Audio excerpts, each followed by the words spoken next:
Helo pawb, Emily Chilcott, fi yw Swyddog Cymraeg Byd Busnes ar gyfer adael Pen y Bont yr Oger. Os ydych chi wedi gwylio fi fideo ar sut i fwyd yn iach, mae hyn yn rhan 2 ble fyddi i'n drafod ffitrwydd a pha mae hi'n bwysig yn ystod Covid-19.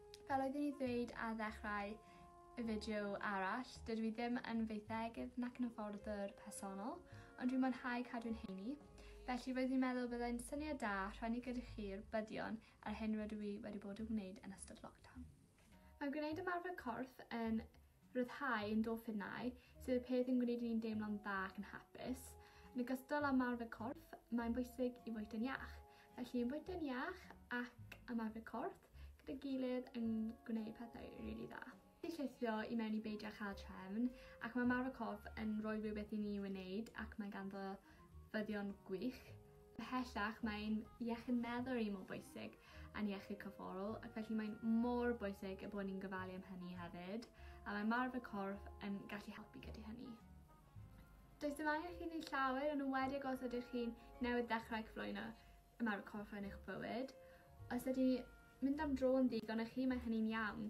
Dwi yn berson sy'n mwynhau ymarfer corff ac hoffi gweld y newidiadau mae'n gwneud i mewn corff, felly dwi'n ceisio gwneud rhywbeth pob dydd. Ond weithiau, os dwi yn teimlo'n bleddig, byddai'n cael diwrnod bant ac yn ymlacio. Mae ymlacio eich corff yn yr un mor bwysig.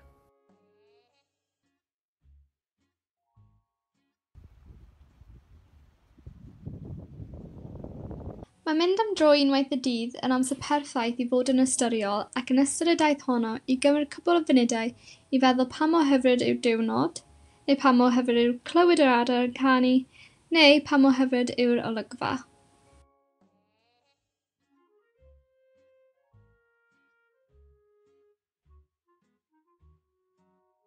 Y well y fydd i'r yn cynllun, dwi'n creu un pob wythnos i cael rhyw fath o strwythur i fy mywyd yn ystod y cyfnod hyn. Dyma rhai enghreifftiau.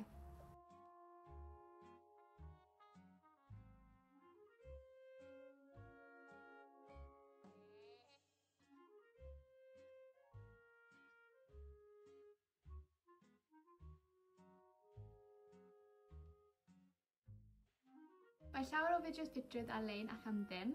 Mae YouTube yn cael cymaint o fideos i bawb ar bob lefel. Mae'n ddefnyddiol iawn ac does dim angen chi ddefnyddio unrhyw offer. Felly dyma clip bach i ddangos pa fath o ymarfer corff dwi'n wneud yn ystod yr wythnos. Mae cynhesu cyn ymarfer corff yn holl bwysig er mwyn lleihau'r risg o anaf ac i baratoi'r corff i ymarfer. Mae cynhesu yn cynnwys codi eich cyfradd curiad y galon a chynyddu llif eu gwaed eich cyfyrau a hefyd ymestyn y cyhyrau a dechrau actifadu rhai ohonynt.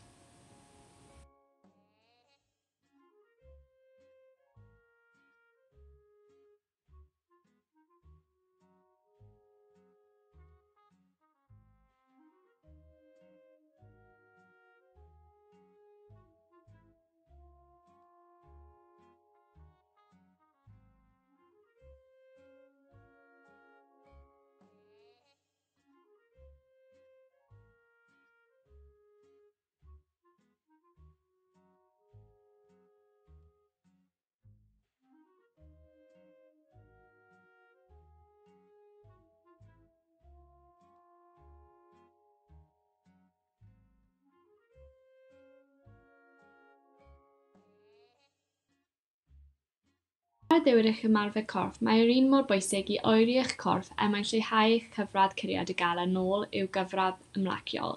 Mae hyn yn helpu i osgoi deimlad o ben ysgafn neu teimlo'n ffeint yn syth ar ôl ymarfer.